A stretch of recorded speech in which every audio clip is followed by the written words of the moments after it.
Classificação dos atos administrativos quanto aos destinatários do ato. Podem ser atos gerais ou individuais. Os atos gerais são aqueles atos que atingem as pessoas que se encontram na mesma situação. Eles são abrangentes, eles são decorrentes de atos normativos, regulamentos, portarias, resoluções, regimentos, instruções, enquanto que os atos individuais são aqueles que produzem efeitos jurídicos no caso concreto, são destinados a pessoas específicas ou a um conjunto dessas pessoas.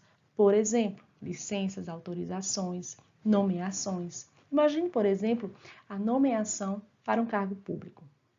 Nessa nomeação, a administração tem que descrever uma por uma das pessoas que são beneficiadas nessa nomeação. Pode ser uma única pessoa ou um conjunto de pessoas, mas o ato será individual.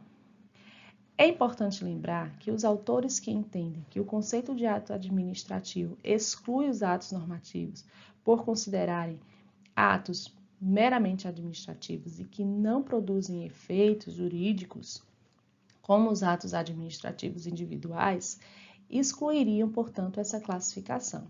Então, é importante que você perceba que a professora Maria Silvia Zanella de Pietro, a qual eu indiquei que você lesse a respeito da classificação dos atos administrativos, ela exclui esses atos gerais como atos administrativos. Ela entende que esses atos são meros atos da administração, então são atos da administração e não atos administrativos. E para corroborar essa ideia dela, ela diz que esses atos normativos da administração, eles têm características que são diferentes das características dos atos administrativos.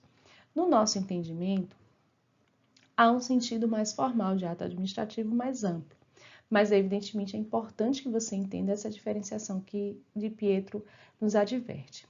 Então, quanto ao aspecto formal, eles seriam atos administrativos, tanto gerais quanto individuais. Mas para ela, quanto ao aspecto do conteúdo, aí eles não são atos administrativos, mas sim atos da administração, os gerais, tá? Eles não produzem efeitos no caso concreto. Além disso, ela nos adverte também que os atos normativos da administração têm características diferentes dos atos administrativos propriamente dito. Isso também é verdade. Os atos normativos, eles não podem ser impugnados na via judicial diretamente pela pessoa lesada, ou seja, eu não posso dizer que aquele regimento me é desfavorável, pura e simplesmente porque é um regimento desfavorável a mim, sem nenhum embasamento legal ou constitucional que justifique essa minha impugnação àquele ato. O ato normativo, ele também tem precedência sobre o ato individual. Isso também é verdade. É muito comum eu ter regimentos, resoluções que regem atos individuais, que serão produzidos depois com base nesses atos.